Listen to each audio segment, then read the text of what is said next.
Hello student, मैं आपको पढ़ाने जा रहा हूँ अपवर्तनांक क्या है। अपवर्तनांक होता क्या है। तो अपवर्तनांक जानने से पहले आप ये जानिए कि जो प्रकाश होता है, जो प्रकाश की जो गति होती है वह अलग अलग माध्यम में अलग अलग होती है।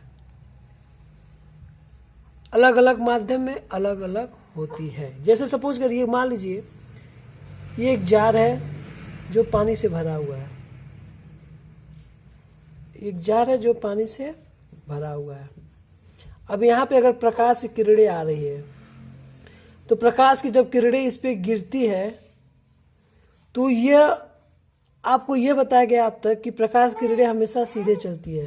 लेकिन जब प्रकाश की किरणें एक माध्यम से दूसरे माध्यम में प्रवेश करती है तो वह उसकी जो डायरेक्शन होता है वह चेंज हो जाती है और उसका मोशन भी, गति भी चेंज हो जाता है, स्पीड भी कम हो जाता है। ये आपका विरल है अर्थात रेयर है, और ये आपका क्या है, सघन अर्थात यहाँ की डेंसिटी ज़्यादा है। अब जब प्रकाश की किरणें यहाँ से यहाँ पे आई तो हुआ क्या कि इसका जो, अब आपको ये बताया गया कि ये होता है लंब, इसको बोलते हैं अभिलंब। एक लाइन खींच दिए जो अभिलंब है, नॉर्मल। अब जब प्रकाश की किरणें विरल से सघन में आ रही है तो यह क्या हो रही है, अभिलंब की ओर झुक जाती है। अभिलंब की ओर झुक जाती है तो अर्थात इसकी जो डायरेक्शन है वो चेंज हो जाती है।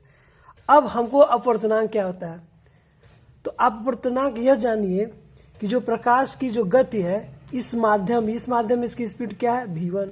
इस माध्यम में इसकी स्पीड क्या हो जाएगी, v2 हो जाएगी।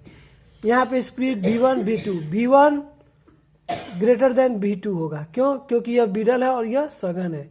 आप ही बताइए, अगर कहीं भीड़ हो, भीड़ में हम जल्दी से नहीं चल सकते, लेकिन अगर जहाँ पे लोग कम है हो तो वहाँ पे हम आसानी से चल सकते हैं। जहाँ पे भीड़ कम हो हम वहाँ पे आसानी से चल सकते हैं, अर्थात यहाँ पे स्पीड हमारी ज़्यादा होगी और यहाँ पे स्पीड हमारा कम होगा। v1 ग्रेटर देन v2 होगा। अब अपवर्तनांक से तात्पर्य ये है कि प्रकाश की जो गति है v1, यहाँ पे स्पीड क्या है, v1 अपान v2। यह है क्या, यह क्या है, अपवर्तनांक है। अर्थात प्रकाश की अपेक्षिक चाल को ही हम क्या कहते हैं, अपवर्तनांक कहते हैं, v1 अपान v2। अब v1 अपान v2 का क्या मतलब, v1 को हम क्या लिख सकते हैं, n into lambda 1, n into lambda 2। यह वेवलेंथ, तरंग दैर्ध्य है, और इसको बोलते हैं फ्रीक्वेंसी। फ्रीक्वेंसी क्या होती है, अलग अलग माध्यम में जो फ्रीक्वेंसी होती है वह सेम होती है, लेकिन जो तरंग दैर्ध्य होता है वह अलग अलग होता है। तो हमारा एक फार्मूला और हो गया, n equal to v1 upon v2 equal to lambda 1 upon lambda 2। हम इस फार्मूला को भी हमको याद रखना है। दूसरा क्या है, स्नेल लॉ।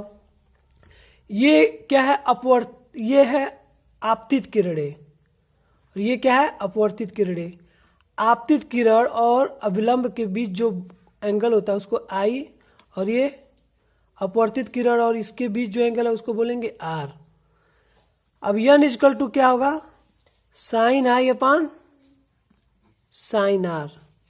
तो sine I upon sine R क्या है, ratio. n equal to sine I upon sine R को हम क्या कहते हैं, अपवर्तनांक कहते हैं, रिफ्रैक्टिव इंडेक्स कहते हैं।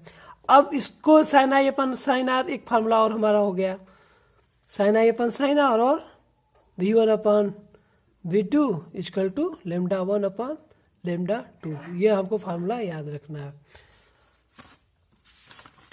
और एक चीज़ और जानिए, जो अपवर्तनांक होता है, मान लीजिए सपोज करिए ग्लास का अपवर्तनांक क्या है, तो ग्लास का अपवर्तनांक a mu ji equal to 1.5। ये म्यू जी लिखे या ये एन जी लिख सकते हैं। अब यहाँ पे आप देखिए कि a mu ji equal to 1.5 इसका ग्लास का अपवर्तनांक है। अर्थात ग्लास का अपवर्तनांक, refractive index of glass with respect to air, हवा के सापेक्ष ग्लास का अपवर्तनांक 1.5 है। अब मान लीजिए अगर लिक्विड कोई वाटर है, ग्लास को हमने वाटर में रख दिया तो हम इसको लिख सकते हैं लिक्विड का अपवर्तनांक। लिक्विड का अपवर्तनांक अगर निकालना है तो हम लिखेंगे a म्यू एल। तो लिक्विड का अपवर्तनांक a म्यू एल है, तो ये द्रव का अपवर्तनांक एयर के सापेक्ष, हवा के सापेक्ष है। ये इसको मान लीजिए सपोज करिए 1.2 है। ठीक।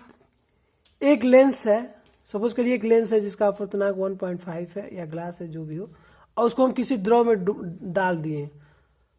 जब द्रव में डाल देते हैं तो हमारा अपवर्तनांक अगर हमको बोल रहा है क्वेश्चन में, कहता है कि एल म्यू जी निकालिए, अर्थात ग्लास का अपवर्तनांक लिक्विड के सापेक्ष, refractive index of glass with respect to liquid. तो हमारा फार्मूला क्या होगा,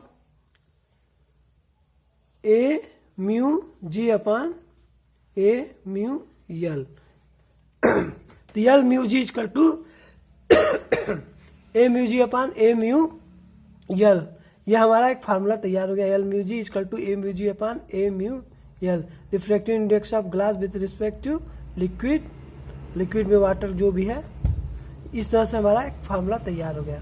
तो हमारे ये आपको टोटल समझना, ये अपवर्तनांक का और इसका जो उपयोग है। अभी इसका उपयोग अलग अलग जगह पे होता है। जैसे मान लीजिए क्वेश्चन है आपका, एक लेंस है, उसका अपवर्तनांक 1.5 है और उसको द्रव में डुबो दिया जाए। तो जब द्रव में डुबो दिया जाएगा तो हम उसका फोकस दूरी निकालने के लिए क्वेश्चन देगा।